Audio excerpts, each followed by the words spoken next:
A heartless millionaire abandoned his wife to marry the daughter of a wealthy family.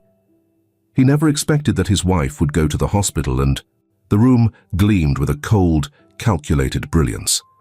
Edward Whitmore adjusted the cuffs of his tailored suit, his gaze fixed on the mirrored wall of his penthouse office.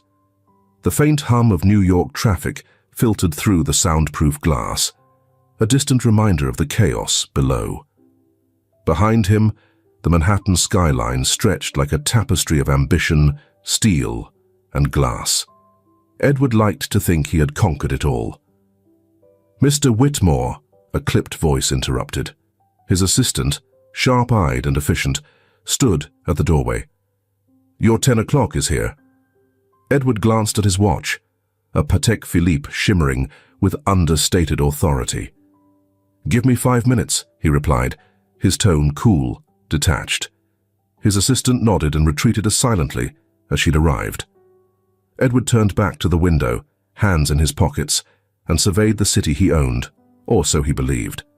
The world admired him, a self-made man with an enviable life. He had Victoria, the poised, elegant wife whose connections to the Green Empire bolstered his status. They attended galas, graced magazine covers, and spoke in perfect harmony at charitable fundraisers. Yet beneath the polished surface, Edward felt a hollow echo he could never quite ignore. Miles away, in the heart of a bustling retail district, Natalie tied her apron with practiced efficiency. The store buzzed with pre-holiday shoppers, their chatter blending into a dull roar. Fluorescent lights bathed the room in an unforgiving glare, highlighting her tired features. "Mommy, look," Sophia's voice chirped, as she held up a crayon drawing of a rainbow. Timmy sat beside her, absorbed in assembling a mismatched stack of toy blocks. Natalie stole a glance at the twins, tucked into the break room with their sketch pads and snacks. "Beautiful, sweetheart," she said with a quick smile, kneeling to kiss Sophia's forehead. Her fingers lingered on Timmy's soft curls before she straightened, bracing herself for the endless stream of customers. The register beeped incessantly as Natalie rang up purchases. Her practiced smile rarely faltered, but the weight in her chest grew heavier with each passing hour. By mid-afternoon, her boss, a wiry man with perpetually furrowed brows, loomed over her. "Break's over, Natalie," he said, a sharp edge in his voice. "And focus, will you? You've been spacing out all day." Natalie nodded quickly, her cheeks flushing. "Yes, Mr. Pearson, sorry." He muttered something under his breath and walked off, leaving her to swallow the sting of his words. Her gaze flicked to the twins, who were now giggling over Timmy's precarious tower of blocks. The sight softened the tightness in her chest, but only slightly. Later that evening, after the store had emptied, and the twins were fast asleep in their shared bed, Natalie sat at the kitchen table. The apartment was small, with scuffed linoleum floors and walls painted in muted beige. A pot of half-eaten macaroni sat on the counter, and the faint hum of the refrigerator filled the quiet. Natalie pulled out a worn envelope from a drawer.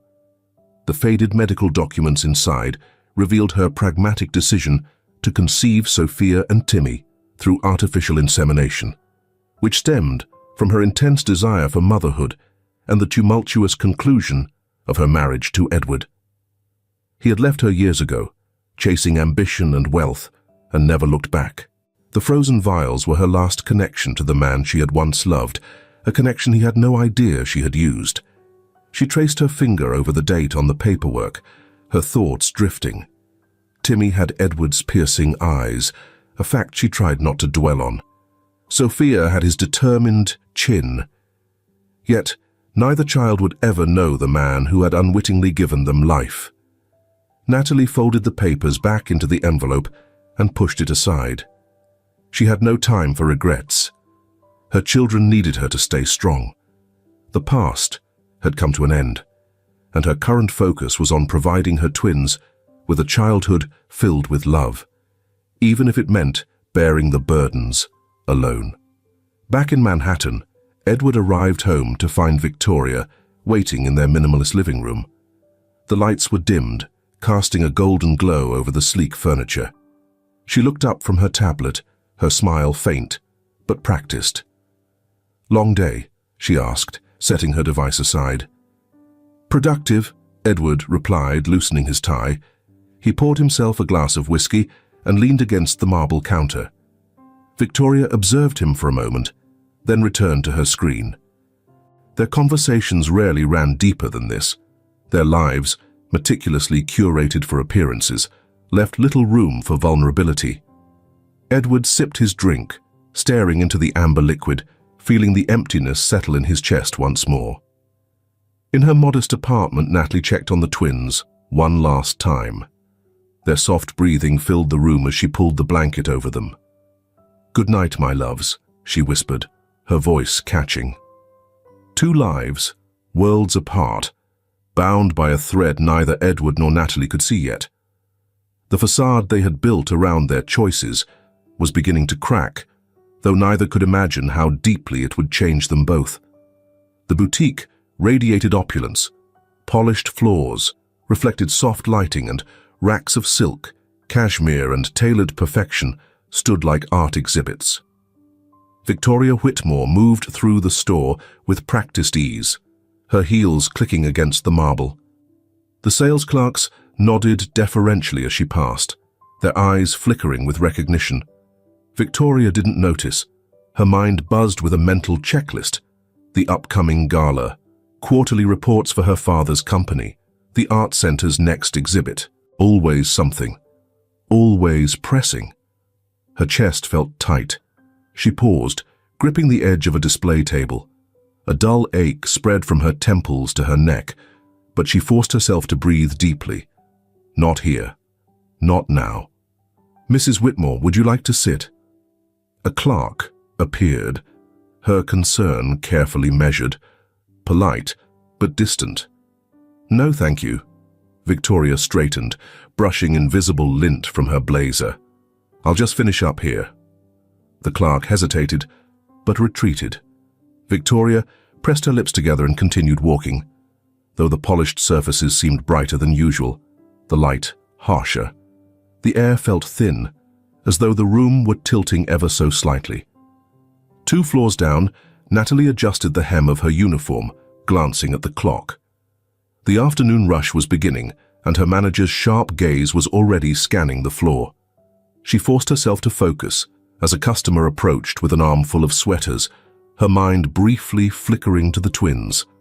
Sophia had hugged her tightly that morning, reluctant to stay at the neighbors. "Promise you'll be back soon, Mummy," she'd whispered. Natalie had smiled, though the weight of her promise tugged at her chest all day. "Miss, do you have this in another size?" a customer asked, holding up a cobalt dress. Natalie nodded quickly, moving toward the back room. She was halfway there when a commotion broke out near the escalators. Victoria stumbled, her vision swimming. The ground felt distant, like an unreliable surface she might sink into. The tightness in her chest became unbearable, and her knees buckled. A sharp gasp escaped her lips as her body hit the cold marble floor. "Someone call an ambulance!" a voice shouted. Natalie emerged from the back room, her gaze snapping toward the sound. She saw the woman, tall, blonde, elegantly dressed, crumpled on the ground. Something about the scene tugged at her, pulling her forward before she could think twice. "Miss, we need you on register 3, her manager barked. But Natalie ignored him, weaving through the crowd now gathering around the collapsed woman. Kneeling beside Victoria, Natalie saw her pale face, beads of sweat forming along her brow. "Ma'am, can you hear me?" Natalie's voice was steady, though her hands trembled.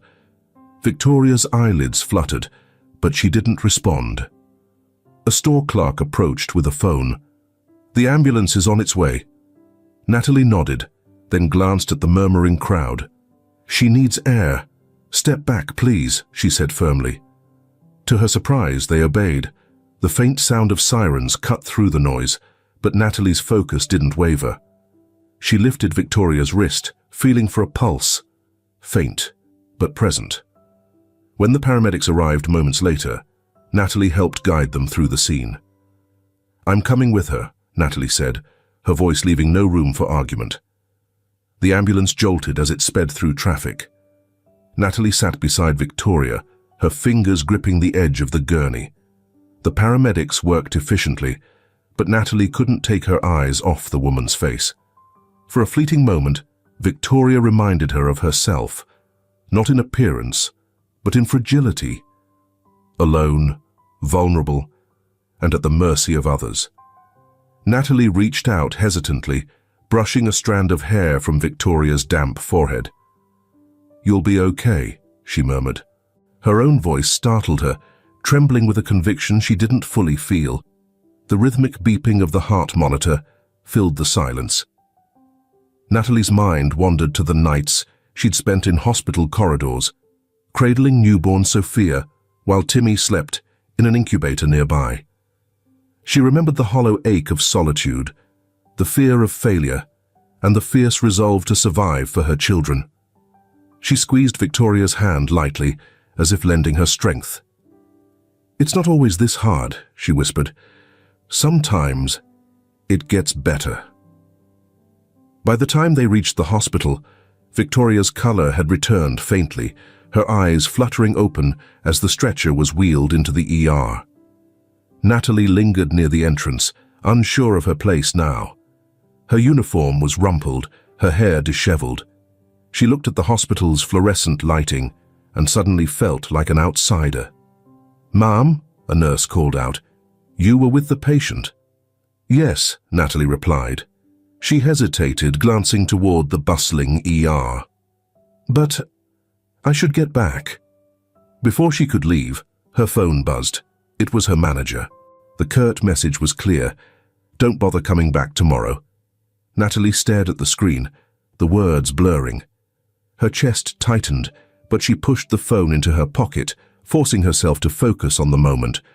From behind her, a voice, soft but steady, broke her reverie. "Wait." Natalie turned to see Victoria on the stretcher, pale but conscious. "Thank you," Victoria said weakly. "You stayed." Natalie's lips curved into a faint smile, though her heart ached. "Of course," she said simply. She nodded once, then turned toward the exit. Morning light streamed through the hospital window, muted and clinical. Victoria stirred, her eyelids heavy as she tried to make sense of the sterile environment around her. The faint smell of disinfectant lingered in the air. She blinked a few times before a quiet knock interrupted her foggy thoughts. Natalie stood at the doorway, hesitant. She had changed out of her rumpled uniform into a simple cardigan and jeans, but her face carried the exhaustion of the previous day. "Hi," Natalie began softly, clutching her hands together. "I just wanted to check on you before heading out." Victoria struggled to sit up, her body protesting the movement. "You stayed with me," she murmured, her voice hoarse. "Thank you." Natalie offered a faint smile, stepping inside. "It's nothing. I'm glad you're okay." For a moment, silence filled the room, weighted but not uncomfortable. Victoria studied Natalie, her tired eyes, the slight slouch in her shoulders, the quiet strength she radiated. There was something genuine about her, something unguarded.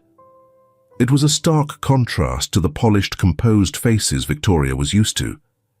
"You didn't have to do all that," Victoria said finally. "Most people wouldn't." Natalie shrugged. "I've been there, on the other side of things. It's not easy." She glanced out the window, her voice softening. "Sometimes you just hope someone will care enough to step in." Victoria's gaze lingered on her, curiosity sparking. "Do you have a family?" she asked, her tone cautious, not wanting to pry too deeply. Natalie hesitated, then nodded. "2 kids. Twins. Sophia and Timmy. They're everything." The way Natalie's expression softened as she mentioned her children didn't escape Victoria's notice. "And their father." Natalie's jaw tightened briefly, but she forced a small smile. "It's just me." Always has been. She cleared her throat, shifting her weight. Anyway, I should let you rest. I just wanted to make sure you were all right. Victoria frowned as Natalie turned to leave. Wait, she said, her voice stronger this time. Natalie paused, looking back. You lost your job because of me, didn't you? Natalie's lips pressed together, but she didn't deny it.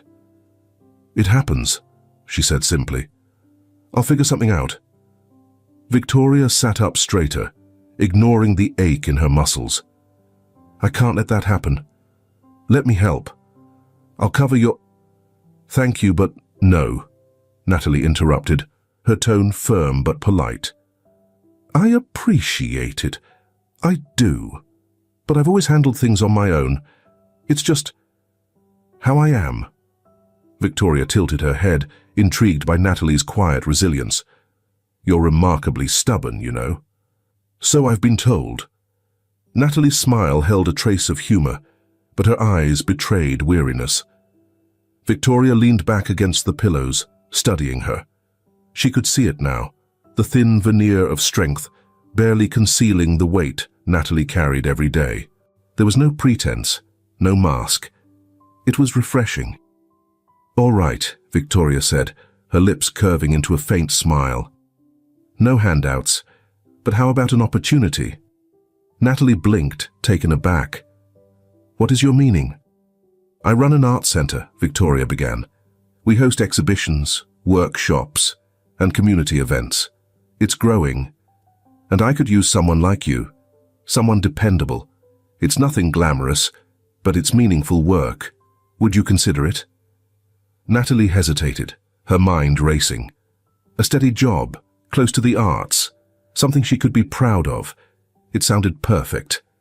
But then the doubts crept in. Could she accept help from this woman, someone so far removed from her world? Was it pride or fear holding her back? I don't want you to think I'm charity, Natalie said finally, her voice barely above a whisper. Victoria shook her head.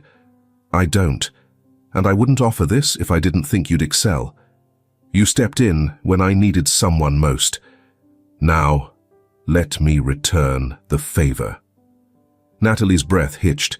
She glanced at the floor, then back at Victoria. For the first time in a long while, hope flickered in her chest. All right, she said softly. I'll give it a try. Later that evening, Natalie walked into her small apartment, the faint scent of vanilla wafting from the neighbor's baking.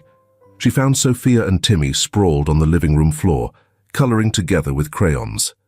Mommy! Sophia exclaimed, running to hug her. You're home! Natalie crouched, wrapping both children in her arms. I missed you, she said, her voice thick with emotion. Did you bring dinner? Timmy asked, his big eyes wide with anticipation. Natalie laughed softly, ruffling his hair. Mac and cheese your favorite. As she watched them dig into their meal, Natalie's thoughts lingered on the day's events. Sophia's determined expression reminded her of herself, while Timmy's bright eyes held an unmistakable glint of Edward's charm. She pushed the thought aside, focusing instead on the moment, her children's laughter, the warmth of their tiny apartment, and the faint glow of possibility on the horizon. For the first time in months, Natalie allowed herself to believe that things might finally start to change. The aroma of freshly brewed coffee mingled with the faint scent of paint as Natalie carefully placed a stack of papers on her new desk. The Victoria Whitmore Art Center, housed in a refurbished industrial building, was nothing like the chaotic retail stores she had worked in before. Sunlight streamed through massive windows, bouncing off art pieces displayed on the gallery walls. Natalie had spent her first week absorbing the rhythm of the center, marveling at its calm and creativity. Morning, Natalie. Victoria's voice was warm but brisk as she entered the room, her heels clicking against the polished wood floors. She carried 2 paper cups of coffee, setting one on Natalie's desk. Thought you could use this. Thank you. Natalie smiled, taking a grateful sip. It's been a while since I've had coffee that wasn't instant. Victoria chuckled softly, perching on the edge of the desk. "Consider it a perk of the job. How are you settling in?" "Good," Natalie replied, glancing at the schedule she had been working on. "It's different. Quiet, but in a good way." Victoria nodded. "Quiet can be rare, especially with kids, I imagine." Natalie smiled faintly, leaning back in her chair. Quiet doesn't exist with Sophia and Timmy. They're at the age where everything is an adventure, or a mess. There was a pause before Victoria spoke again, her tone careful. "You've mentioned them a few times. What's it like, raising them on your own?" Natalie hesitated, her fingers brushing the rim of the coffee cup. "It's exhausting," she admitted, her voice soft but steady, "and lonely sometimes. But it's also everything. They're my world." Victoria watched her, curiosity and admiration flickering in her eyes. "You're stronger than most people I know." Natalie shook her head with a wry smile. "I don't know about strong. Some days I feel like I'm just holding things together, with duct tape and hope." The honesty in her words struck Victoria, who took a moment before replying. "Still, you're doing it. That's more than most." As weeks passed, the two women fell into an easy rhythm. Shared lunches in Victoria's office became a ritual. Between bites of sandwiches and salads, they spoke about their lives, gradually peeling back the layers of guarded civility. "It wasn't always like this," Natalie said one afternoon, swirling her coffee absent-mindedly. "I was married once." Victoria raised an eyebrow, surprised. "You were?" Natalie nodded, her gaze distant. "A long time ago. It didn't work out, and when it ended, I decided to have the twins on my own. He doesn't even know they exist." Victoria's curiosity deepened, but she chose her words carefully. "That must have been a difficult decision." "It was," Natalie admitted, "but it was mine, and I don't regret it. They've given me more joy than I ever thought possible." Victoria leaned forward slightly, her voice softening. "You're remarkable, Natalie, truly." Natalie chuckled, shaking her head. "I don't feel remarkable. Most days, I feel like I'm just surviving." "That's more than enough," Victoria said, a rare sincerity coloring her words. On another afternoon, Victoria found herself sharing more than she intended. They sat on a bench in the art center courtyard, the spring breeze carrying the faint scent of blooming flowers. "Everyone thinks my life is perfect," Victoria began, staring at the ceramic fountain in front of them. "Married to a successful man, running this center, part of the Green family dynasty." She scoffed lightly. "But it's not." Natalie didn't interrupt, sensing the fragility in Victoria's tone. "He is driven," Victoria continued, choosing her words carefully. "His work consumes him. There are times I wonder if he sees me as anything more than an accessory to his success." Her confession hung in the air, raw and unguarded. Natalie glanced at her, recognizing the vulnerability in her expression. "That sounds lonely," she said quietly. Victoria's lips curved into a faint smile. "It is, but enough about me. Tell me, what do Sophia and Timmy like to do?" Natalie's face brightened, and she delved into tales of her children's mischievous activities. Sophia's passion for painting and Timmy's infatuation with constructing objects from whatever he could discover. Victoria laughed, the sound genuine and unrestrained, as Natalie recounted Timmy's attempt to build a fort out of cereal boxes. For a brief moment, the two women forgot the weight of their respective lives, finding solace in each other's company. That evening, Natalie returned home to the sound of giggles and the sight of crayons scattered across the living room floor.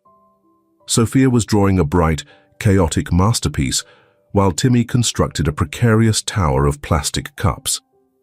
"Mummy!" Sophia exclaimed, rushing over to hug her. "Careful! You'll knock down the tower!" Timmy shouted, but his smile betrayed his amusement. Natalie crouched, wrapping them both in her arms. "What have you two been up to?" "Making art," Sophia declared proudly, "and Timmy's making whatever that is." "It's a castle," Timmy corrected, with mock indignation. Natalie laughed, her heart swelling with a mix of exhaustion and love.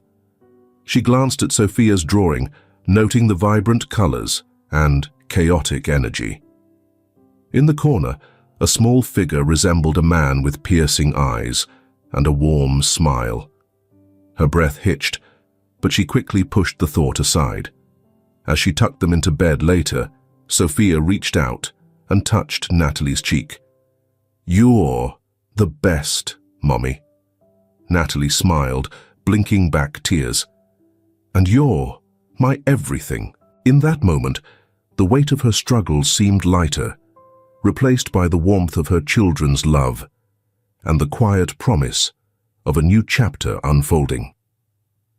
Edward Whitmore pounded his fingers on the leather steering wheel of his elegant black car, skillfully maneuvering through the unrelenting traffic of Manhattan. His mind churned through his schedule, a lunch meeting with a new investor, a board call in the afternoon, and now the drive to pick up Victoria from her art center. The polished, high-powered world Edward had constructed for himself felt invulnerable.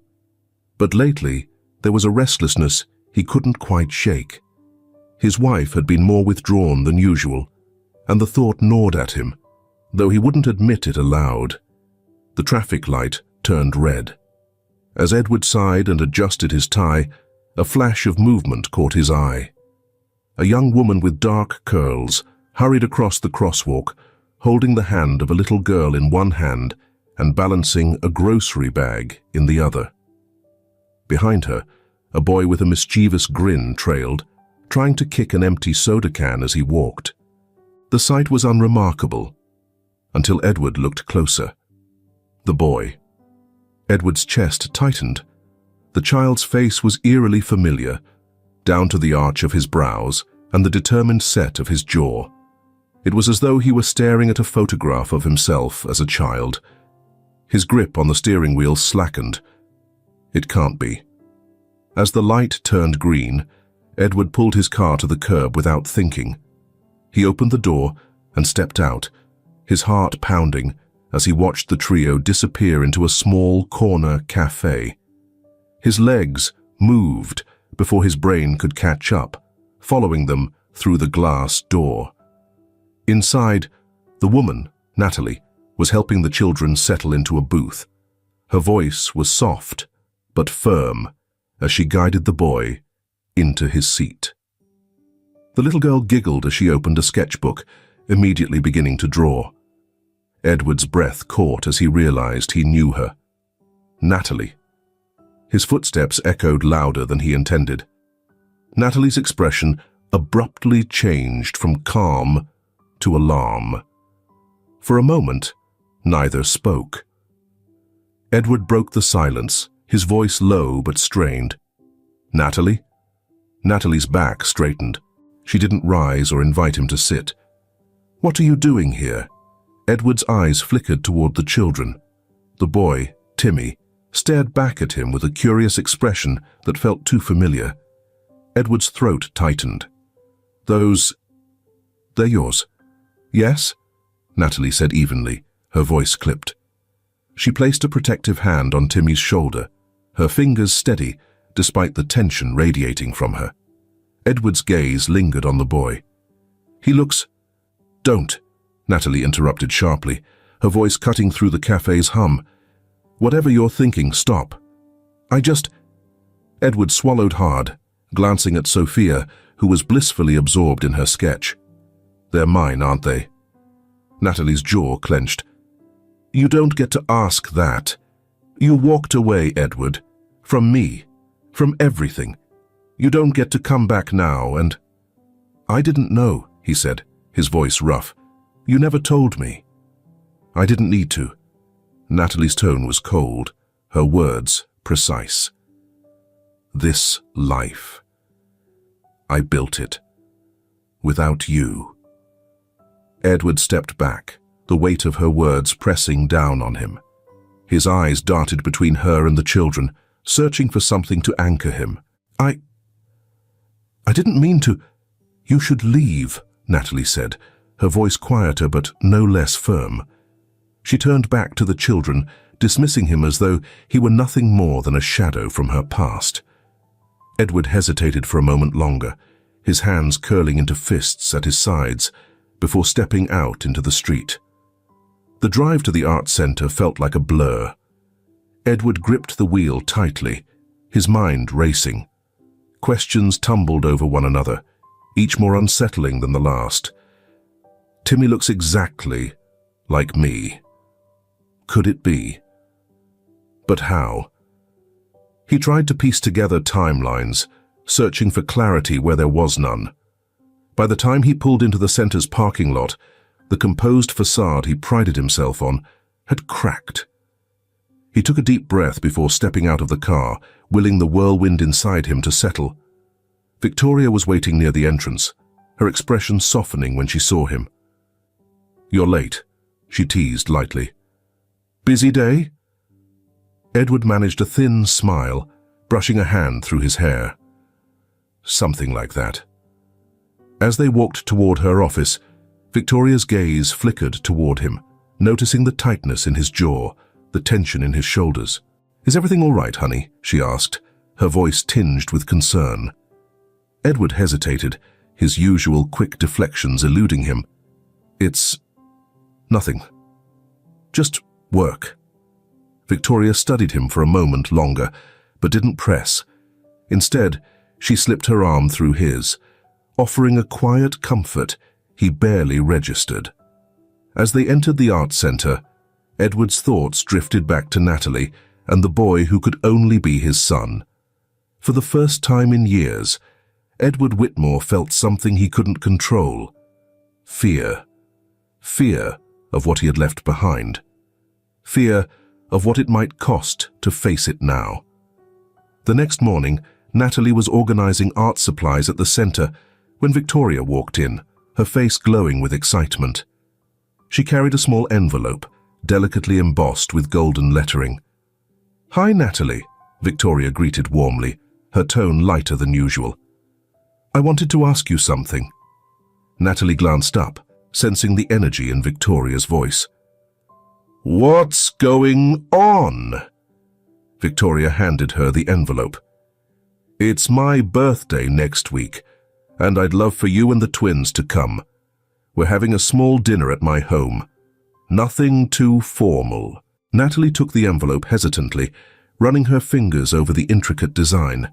The idea of attending a party at Victoria's grand mansion felt intimidating. She looked up, searching for the right words. "Victoria, I don't know if that's appropriate. The kids and I—" Victoria interrupted, her expression earnest. "Please, don't say no. You're a part of my life now, Natalie. You've done so much for me, and I'd love for you to be there." Natalie hesitated, her mind racing through concerns. The wealth disparity, the guests, the children's behavior in such a setting. "I don't want to make anyone uncomfortable. It's not exactly our world." Victoria smiled gently, placing a hand on Natalie's arm. "The only thing that matters is that you're there. I want to celebrate with the people who mean something to me." Natalie exhaled, her resolve softening under Victoria's sincerity. Finally, she nodded. "All right, we'll come." Victoria beamed, clasping Natalie's hand briefly. "Wonderful. I'll make sure it's a night to remember." As Victoria left, Natalie glanced at the envelope again, her heart a mix of anxiety and curiosity. The Whitmore mansion stood like a monument to opulence, its sprawling lawns and perfectly trimmed hedges glowing under the soft light of lanterns. Inside, laughter and chatter echoed as guests mingled in the expansive dining hall. Crystal chandeliers cast a warm glow over the room, illuminating the intricate gold accents that adorned the walls. Natalie hesitated at the edge of the room, her heart pounding. Sophia clung to her hand, her bright eyes darting around the lavish space, while Timmy stood close by, clutching a small gift bag.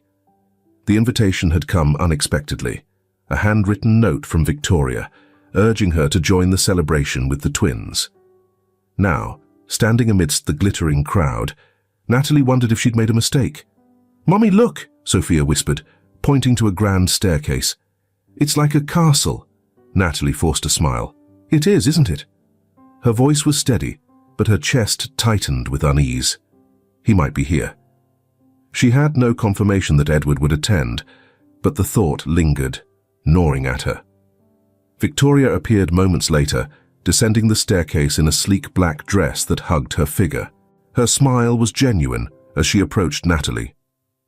"You made it," she said warmly, her eyes flickering to the twins. "And these must be Sophia and Timmy." Sophia giggled shyly, while Timmy offered a polite, "Hi." Natalie's smile was tight. "Thank you for inviting us." "I wouldn't have it any other way," Victoria replied, kneeling slightly to Timmy's height. "I love your bow tie." "Thanks," Timmy said, beaming. "Mom made me wear it." Victoria laughed, standing again. "Come on, let me introduce you to everyone." The evening progressed smoothly, though Natalie remained hyper-aware of her surroundings. Victoria's friends and family were welcoming, albeit curious about her presence. The twins were a hit, Sophia charming guests with her drawings, while Timmy entertained with his sharp wit. For a moment, Natalie allowed herself to relax, basking in their joy. But the reprieve was short-lived. She felt it before she saw him, a shift in the atmosphere, a heaviness that settled in her chest. Turning slowly, she caught sight of Edward entering the room, his hand resting lightly on Victoria's back. Their eyes met. Edward froze. Natalie's breath hitched. 1,000 emotions passed between them in that brief moment: shock, anger, regret. She tore her gaze away, focusing on Sophia, who was tugging at her sleeve. "Mommy, I'm hungry," Sophia said, oblivious to the tension. "Let's get you some food," Natalie murmured, her voice tight. In this story, do you think Victoria or Natalie is more pitiful? A woman abandoned and a woman deceived. We can hardly overcome this pain in real life. Leave a comment, "Sunflower," as a consolation to the fate of the pitiful women in the story and in real life. Dinner was served in the grand dining room, a long mahogany table laden with exquisite dishes. Natalie found herself seated opposite Edward, their children between them. The tension was palpable, though no one else seemed to notice. Victoria, seated at Edward's side, radiated warmth as she chatted with her guests. Natalie avoided Edward's gaze, focusing instead on helping the twins with their plates. But Edward's voice cut through her resolve. "So, Natalie," he said, his tone carefully measured. "How do you know Victoria?" The room quieted slightly, curious eyes turning toward her. Natalie's fork paused mid-air. "We met at the art center," she said evenly, not looking up.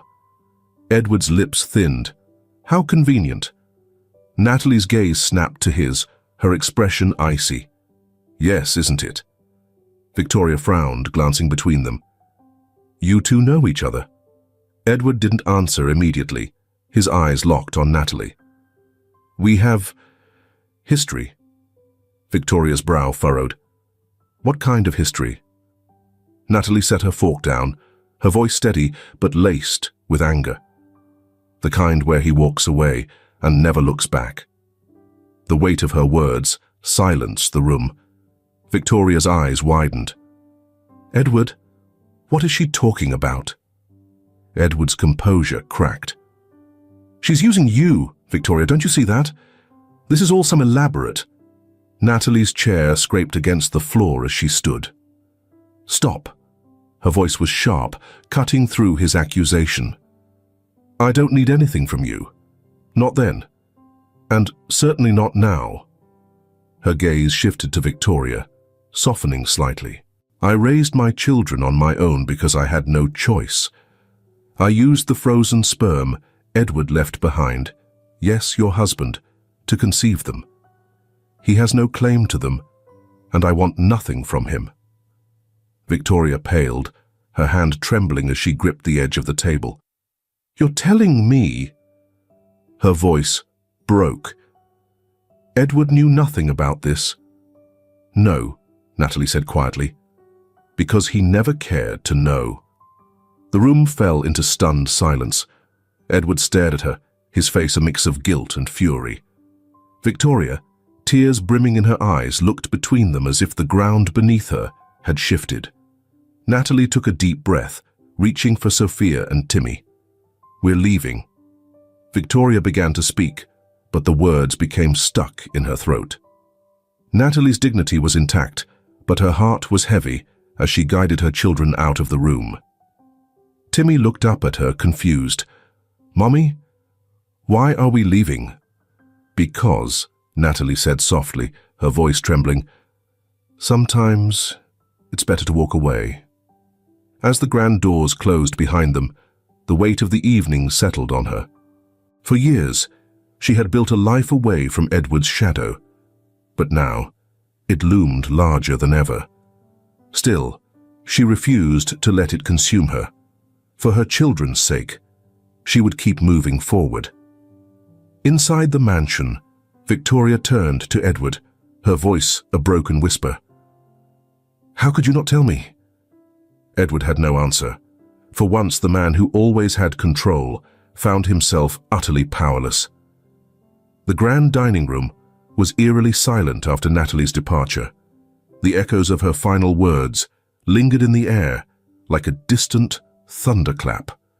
Victoria stood frozen, her fingers trembling as she clutched the edge of the table for support.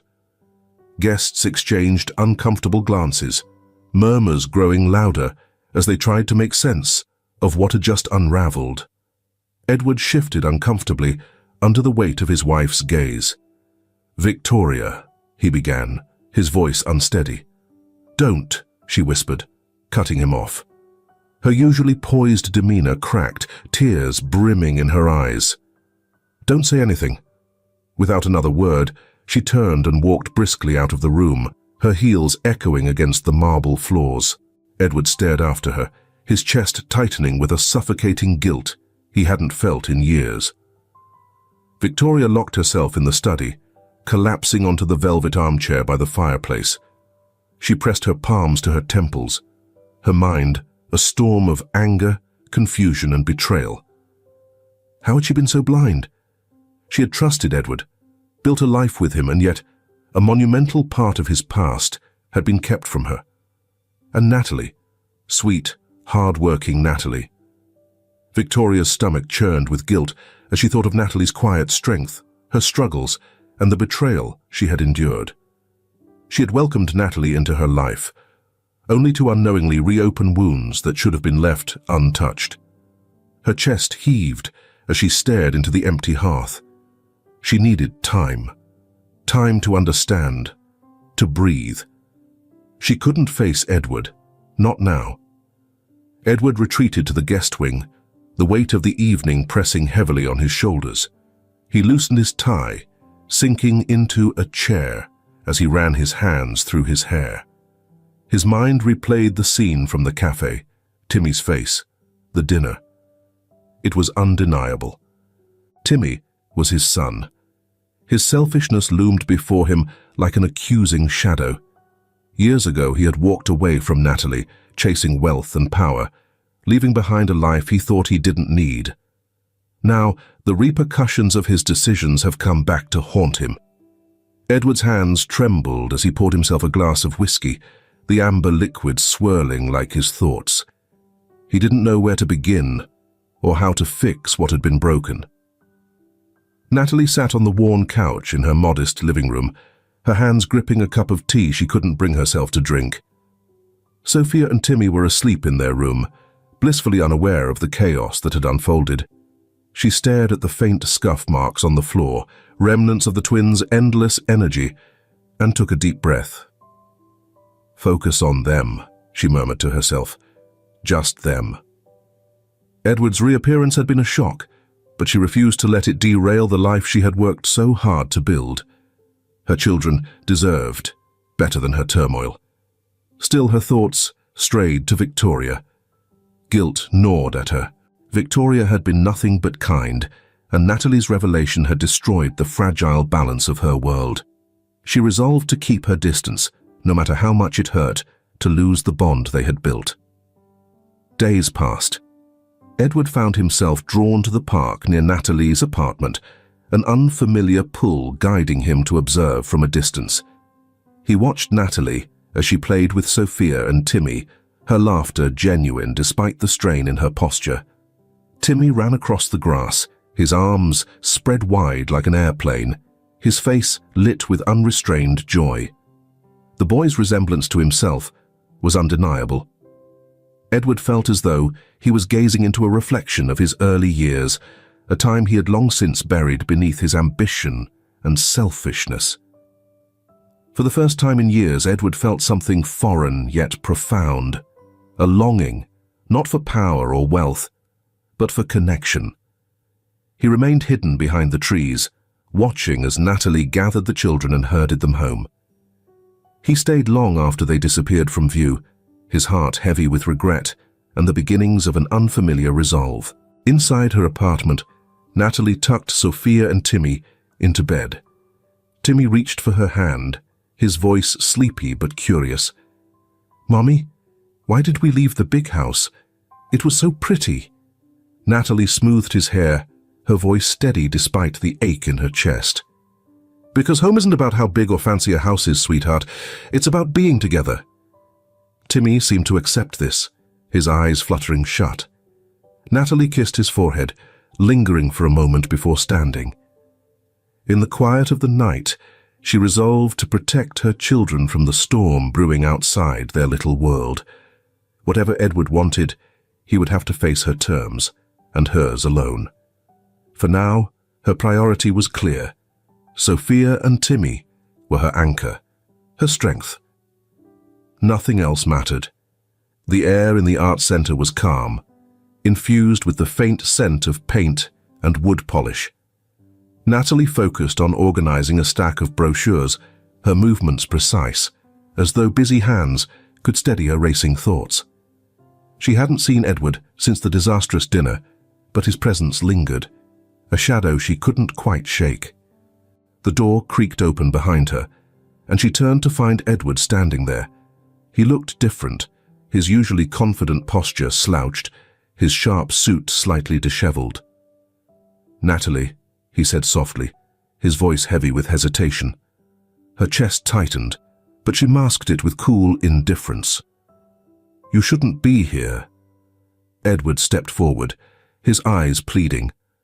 "I need to talk to you, please." Natalie straightened her shoulders, crossing her arms. "You've had years to talk, Edward. What could you possibly say now?" He hesitated, the words catching in his throat. "I didn't know about them, about Sophia and Timmy. If I had, You would have what?" Natalie interrupted, her voice rising. "Stayed? Played the doting father? Don't insult me, Edward. You left.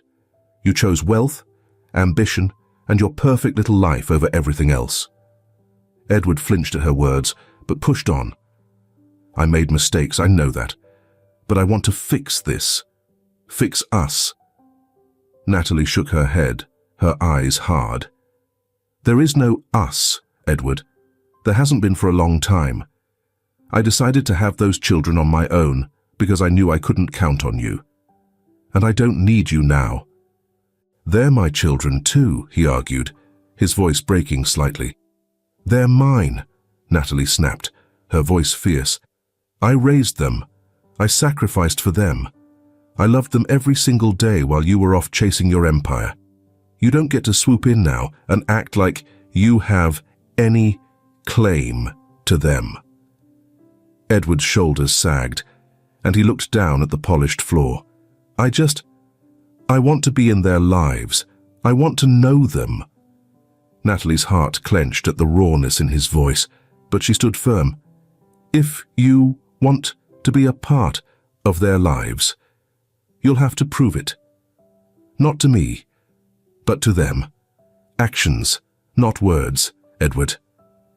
Meanwhile, across the city, Victoria sat in the quiet of the Whitmore Mansion's study, staring at the fireplace. The embers had long since died, but she made no move to leave. Edward's treachery loomed large over her. She had married him believing in the partnership they shared, only to find cracks she hadn't known existed. The door creaked open, and Edward stepped in, his movements hesitant. "Victoria," he began, his voice soft. She didn't look at him. "Why didn't you tell me about Natalie?" Edward sighed, sitting on the edge of the chair opposite her. "Because I thought that part of my life was over. It was a mistake I wanted to forget." "A mistake?" Victoria turned to him, her eyes sharp. "She's not just a mistake, Edward. She's a person. And those children, your children, are not something you can erase." He leaned forward, his hands clasped tightly. "I know that now. I was selfish. I thought if I left it all behind, I could create the perfect life with you. But it was built on lies." Victoria's voice wavered. "Did you ever love me? Or was I just another piece of your ambition?" Edward looked at her, his eyes filled with regret. "I do love you, Victoria. But I won't deny that I've been driven by ambition. I wanted to build a life where I didn't have to face my failures. And that was wrong." She studied him, searching for something. Truth, perhaps, or remorse. "I can't do this, Edward. I can't be part of your redemption arc." His chest tightened, but he nodded. "I don't deserve your forgiveness, but I'm asking for time to make this right. For everyone." Victoria stood, her posture resolute. "You have a lot to prove, Edward. And until then, I need space." Edward's heart sank as she walked out, leaving him alone in the study. For the first time in years, the man who had always been in control found himself completely at the mercy of the people he had hurt most. Edward stood on the balcony of his office, overlooking the bustling city below. The empire he had built now felt hollow, each steel and glass tower a reminder of the choices he had made, choices that had left others to pick up the pieces of the life he had abandoned. His hand hovered over the document on the table behind him, a transfer of ownership for his shares in the company. The decision was made. The door opened, and Victoria stepped inside. She looked at him carefully, her expression neither warm nor cold, but measured. "You're really doing this?" she asked. Edward nodded, his voice steady. "It's the only way forward. I can't keep living like this, chasing something that doesn't matter." Victoria crossed the room and stood beside him, her gaze fixed on the skyline. "And what about them?" she asked softly. Edward turned to her, understanding the weight of her question. "I want to make things right. But not just with you or Natalie. I want to be the father they deserve. If I can't do that, none of this means anything." Victoria exhaled, her features softening just slightly. "If you're serious about this, Edward, it won't be easy. You've spent years avoiding responsibility. They need more than words." "I know," he said, his voice thick. "I don't expect forgiveness. But I need to try." A week later, Edward and Victoria stood outside Natalie's modest apartment. Victoria held a small bouquet of flowers, her fingers fidgeting nervously. Edward clutched an envelope, its weight feeling heavier than the stack of contracts he had signed to sever his ties with his company. Natalie opened the door, her face unreadable. "What are you doing here?" she asked, her tone wary, but not unkind. Edward stepped forward, his voice low and sincere. "I came to apologize. To you. And to them." Natalie's lips pressed into a thin line, but she stepped aside, allowing them in. Sophia and Timmy peeked out from the living room, their curious eyes darting between the unfamiliar woman and their mother. Victoria knelt, her voice soft as she addressed the children. "Hi, I'm Victoria, your dad, Edward, and I just wanted to say hello." Timmy tilted his head, studying her. "You're the lady from the big house," he said matter-of-factly. Victoria smiled, a touch of sadness in her eyes. "That's right. I'm also someone who thinks your mom is pretty amazing." Sophia giggled, but Natalie's expression remained cautious as she gestured for them to sit. Edward hesitated before speaking, his gaze fixed on Natalie. "I'm sorry," he began, his voice trembling, "for everything, for leaving, for not knowing about them. I can't change the past, but I want to do better." Natalie's arms crossed, her voice measured. "And what does better look like, Edward? Dropping in every few months? Another promise you can't keep?" He shook his head, the vulnerability in his eyes stark. "I sold my shares, left the company. Victoria and I are moving to a quieter place, away from the chaos. I want to be present, not just for them, but for you too, if you'll let me." Natalie's expression flickered with disbelief. "You think money will fix this?" Edward held up the envelope. "This isn't for fixing anything. It's a start. For the twins' future. College, whatever they need. It's not a handout. It's my responsibility." Natalie stared at the envelope for a long moment before looking back at him. "It's not about the money, Edward. It's about showing up. And that takes more than an apology or a check." "I know," he said quietly, "and I will." Victoria, sensing the weight of the moment, added gently, "Natalie, I know I can't undo the pain we've caused, but I hope we can find a way forward. For them, and maybe for us too." Natalie's gaze softened slightly as she glanced at her children. Sophia was drawing at the table, and Timmy was building a block tower, blissfully unaware of the gravity of the moment. Their innocence reminded her of what truly mattered. She turned back to Edward and Victoria, her voice steady. "We'll see. But it's going to take time." Edward nodded, relief mingling with the quiet determination in his expression. "That's all I'm asking for." As they left, Edward glanced back one last time, watching through the window as Natalie bent down to join her children. Timmy laughed as his tower toppled, and Sophia held up her drawing proudly. It was a simple scene, yet it felt like everything he had been missing. For the first time in years, Edward felt a glimmer of hope, not for the life he had built, but for the one he was finally ready to rebuild. Months passed, and the seasons quietly shifted. The threads of chaos from the Whitmore family's unraveling began to weave into something more delicate, something resembling healing. Time had softened the sharp edges of anger and pain, substituting them with cautious hope. Natalie sat by her small kitchen table, a mug of tea steaming beside her. A handwritten letter lay before her, its familiar looping script bringing a smile to her lips. It was Victoria's third letter in as many weeks, each one brimming with reflections, apologies, and a slow rebuilding of trust. "Natalie," it began, "I think about you often, about the strength it must have taken to confront all that you've been through. You've inspired me to face my own fears. Edward and I have moved into a quieter home, as he promised, and while it's far from perfect, it's a start. He's been different. Humble, I suppose, in a way I never thought I'd see." Victoria's words were honest, unflinching. It was part of why Natalie had decided to respond in kind. Forgiveness had come slowly, but it had come. Natalie reached for a pen and began her reply, her thoughts pouring out onto the paper. "Victoria, your letters mean more to me than I can say. They remind me that even in the messiest of circumstances, there's room for connection. I've forgiven Edward. I've had to, for myself as much as for him.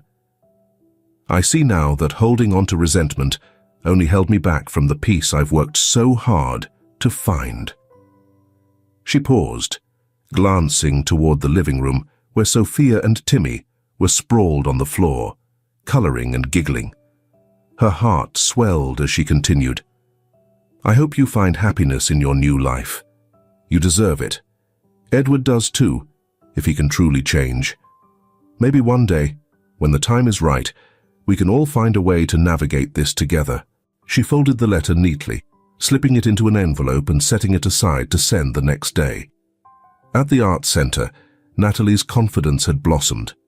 Victoria gave Natalie the authority to manage this center, which contained their dreams and memories. She moved through the space with ease, her vision for its programs clear and compelling. She had proposed an idea to Victoria weeks ago, and with her support, it was becoming a reality, a foundation for single mothers, offering workshops, child care, and resources to help them build sustainable lives. Standing in the newly designated wing of the center, Natalie felt a surge of pride. It wasn't just for her, it was for every mother who had ever felt alone, overwhelmed, or unseen. Her journey had led her here, and now she was determined to use it to lift others. Victoria sat on the porch of their new home, nestled in a quiet, tree-lined neighborhood. Although it was a stark contrast to the opulence of the green mansion, it perfectly suited her. Edward sat beside her, a mug of coffee in his hands. His gaze was distant, thoughtful. She wrote back, Victoria said softly, holding up the envelope. Edward turned to her, his expression unreadable. And? She forgave you. She forgave us, Victoria said, her voice tinged with relief and gratitude. Edward nodded slowly, his grip tightening around the mug. That's more than I deserve. Maybe, Victoria said gently, but it's a start. Their life now was quieter, stripped of the noise and ambition that had once defined it. Rebuilding wasn't easy. Edward's journey toward reconnecting with Sophia and Timmy was just beginning, filled with tentative steps and small victories. But he was trying, and Victoria was there beside him, determined to rebuild their relationship on honesty and trust. That evening, Natalie read Sophia and Timmy a bedtime story, their sleepy laughter filling the room. As she tucked them in, she felt a quiet satisfaction settle over her, a feeling of wholeness she hadn't experienced in years. Before heading to bed, she glanced at Victoria's letter once more. Their correspondence had become more than a bridge. It was a reminder that even the most fractured lives could find ways to mend. She was prepared to navigate the uncertain path ahead, step by step.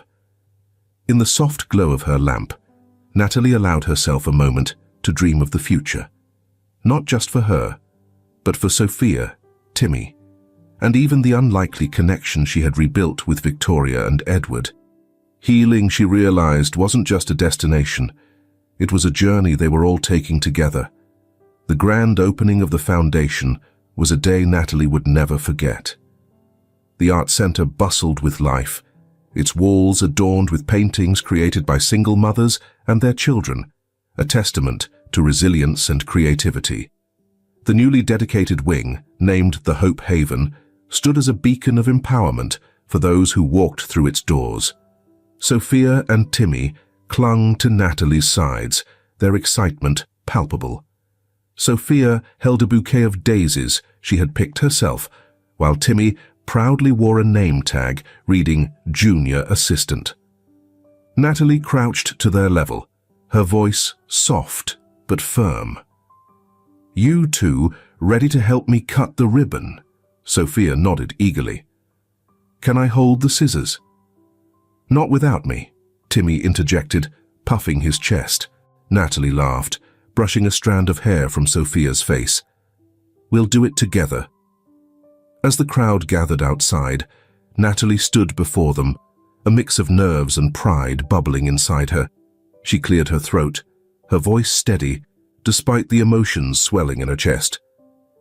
This foundation isn't just about providing resources. It's about community. It's about showing that no one has to go through life alone. The ribbon was cut to a chorus of applause, and Sophia and Timmy beamed with pride. Natalie held their hands tightly, knowing this moment was as much theirs as it was hers. In their quiet new home, Edward and Victoria sat at the kitchen table, sharing a simple meal. The sound of birds outside replaced the din of city life, and the stillness allowed them space to reflect. Victoria glanced at a stack of envelopes nearby, letters Edward had written to Sophia and Timmy. "Have you heard back from them?" she asked gently. "Not yet," Edward admitted, his voice tinged with vulnerability. "But I'll keep writing. They deserve to know I'm here, even if it takes time." Victoria reached across the table, her hand resting over his. "You're doing the right thing, Edward. They'll see it eventually." He nodded, grateful for her unwavering support. The man he had been, the one who prioritized ambition over family, felt like a distant memory. Now, every day was an exercise in humility and purpose, and he was determined to earn the trust of those he had hurt. One morning, Victoria received an envelope addressed in Natalie's neat handwriting. She opened it eagerly, her heart lifting as she read, "Victoria, the foundation officially opened last week. I wish you could have seen it. The energy, the joy, the hope in everyone's eyes. It's everything I dreamed it could be and more. I know it wouldn't have been possible without your support.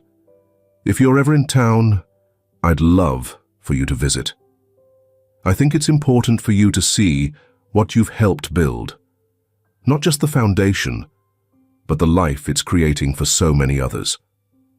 With gratitude, Natalie Victoria's eyes misted as she folded the letter, her heart swelling with pride. She turned to Edward, who was reading at the counter. "Natalie wants us to visit the arts center." He looked up, a soft smile crossing his face. "Do you want to go?" She nodded.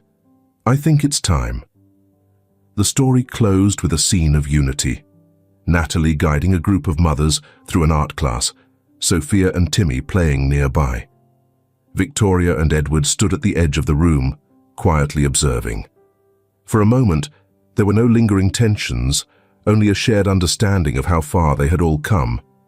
Healing wasn't without scars, but as they exchanged warm smiles and tentative words, it was clear that each had found a way to move forward, with purpose, hope, and the knowledge that the future, while uncertain, held the promise of something better. If this film touches your heart, leave your mark with a like, and don't forget to subscribe to our channel to explore more meaningful stories with us. Share your feelings with us and tell us your own stories. Every word you share is a building block that helps create our strong and enduring community. Together, we'll create a warm space where everyone can share and connect. Finally, don't miss the incredible stories coming your way soon. We're always here to bring you the best selections, full of deep values, yet entertaining. See you there.